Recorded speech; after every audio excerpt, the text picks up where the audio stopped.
In turning our attention to equilibrium now, it's really just a fancy way of talking about balance and stability, and we'll be looking at the slight nuanced distinctions between those terms in this particular slideshow.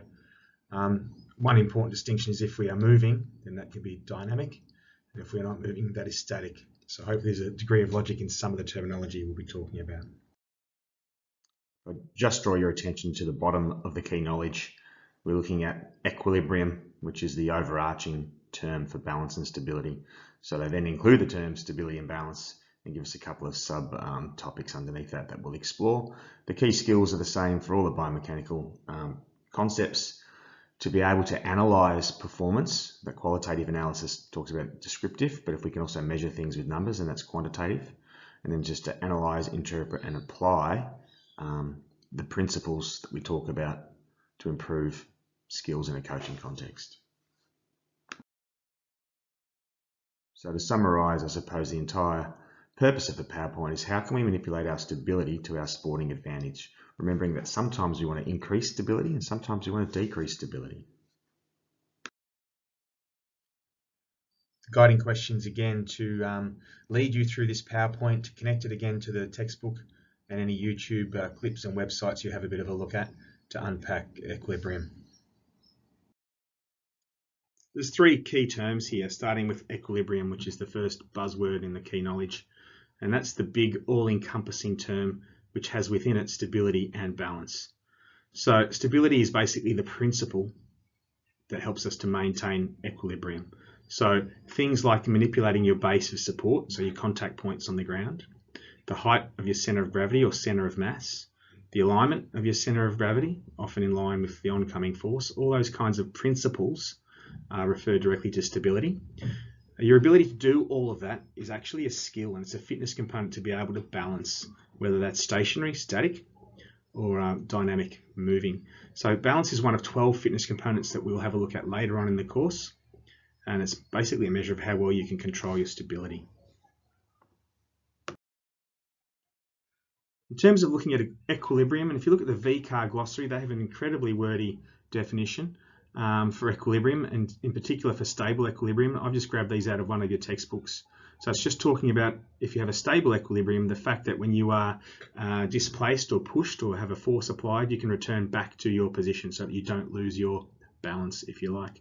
Whereas unstable equilibrium, the forces are unbalanced, if you like, and you're likely to then fall over.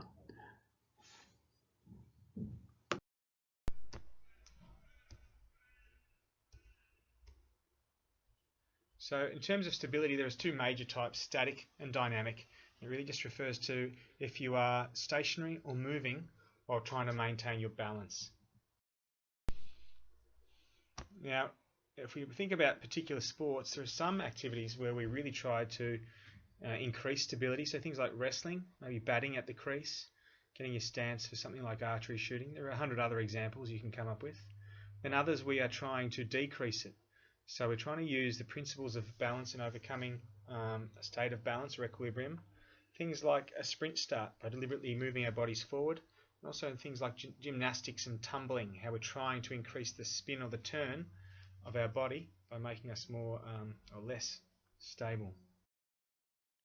Just to remind you that biomechanics and skill acquisition are to be integrated in the SAC that we do, which we'll probably split into two, such that for your exam you can have these two, if you like, areas of content intertwined. So if you think about equilibrium, stability, balance, it all comes back to the fundamental movement skills, of which one of the three categories is stability.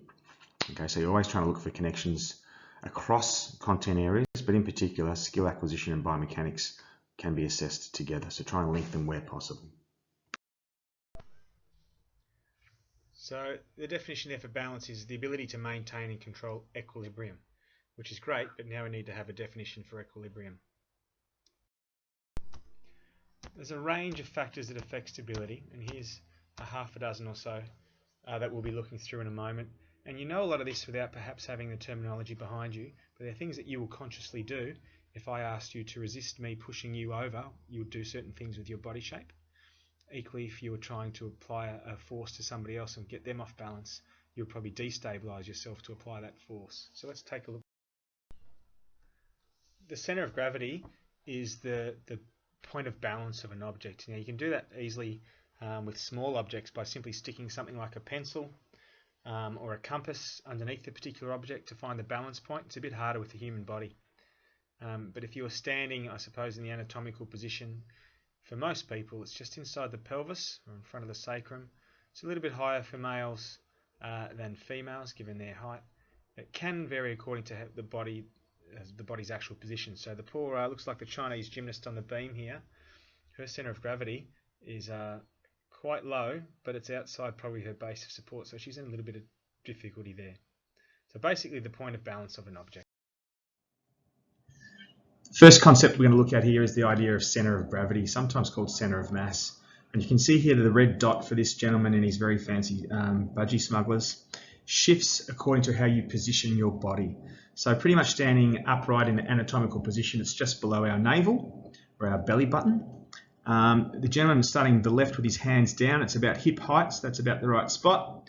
As he raises his arm, the center of mass or the center of gravity lifts a little. If you think about it being the balance point or the tipping point, that'll hopefully make sense. And as he moves his arms overhead, it becomes a little bit higher again. Interestingly, when he bends over into that funny little L-shaped position or a boomerang position, technically the center of balance or the center of gravity is outside of his body. Try and work your head around that. But in sports like high jump, for example, when we do the Fosbury flop and we bend over backwards like a boomerang, we actually have our center of gravity outside of our body, and the performance benefit for that is that we can jump much higher if we keep our center of gravity lower. So if you compare the Fosbury flop to previous techniques, the scissors or the sort of rollover, you'll see that the center of gravity is much higher for those jumps, and that's why those techniques have gone the way of the dodo, because the Fosbury flop is biomechanically more efficient as it allows us to clear the bar with our center of gravity actually traveling below it. First one is the height of center of gravity, and as pictured with the surfer, not just because he's in a pipe is he crouching down, but also to really increase and take full advantage of that balanced position. Because he's dropping his center of gravity, that gives him a massive advantage on the board so that he doesn't. Now, interestingly, for something like the high jump, this guy called Dick Fosbury invented the back layout of the Fosbury flop, which revolutionized the sport and dramatically increased performance because he was able to manipulate his center of gravity. Now, it's a bizarre concept, but if you look at the image on the right, the center of gravity is actually outside the body. So like a boomerang or a banana, the balance point or the center of gravity is actually outside of the body. And in the case of the high jump, he's able to clear the bar while his center of gravity goes below it.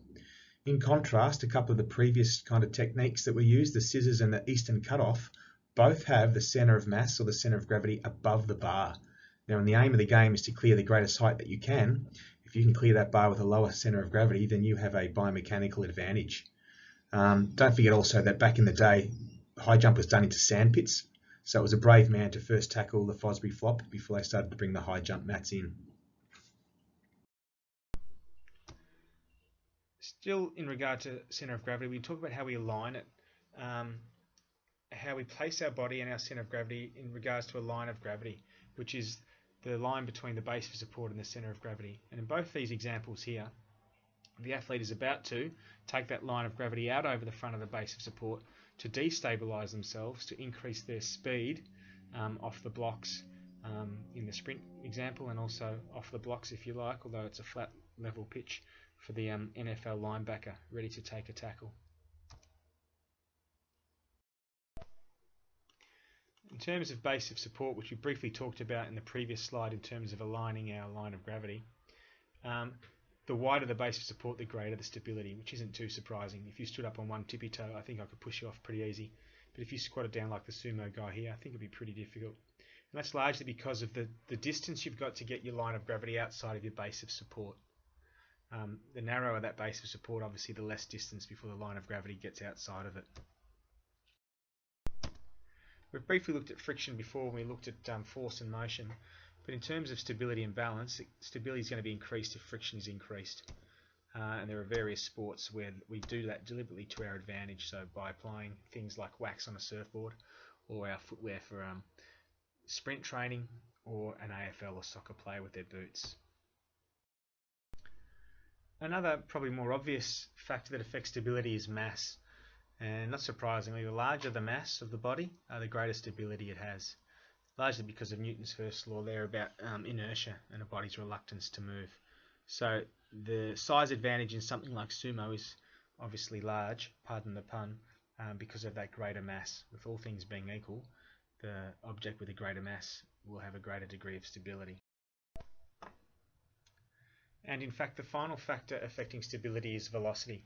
And in this regard, we're comparing, suppose, a static balance to a dynamic balance or movement, such that in the example here of the NFL runner, he's actually going to be more difficult to knock off his feet if he's moving at a degree of pace.